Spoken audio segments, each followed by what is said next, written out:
கோபாலா.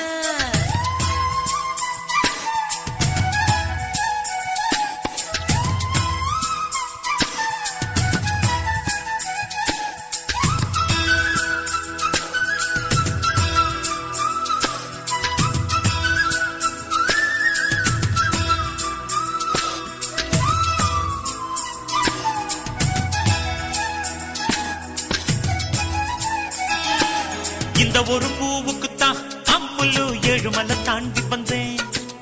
அவன் வந்து சண்டை பிடிக்க மொத்தத்தில் காரப்புள்ளி பொறுக்கிக்கிட்டேன்.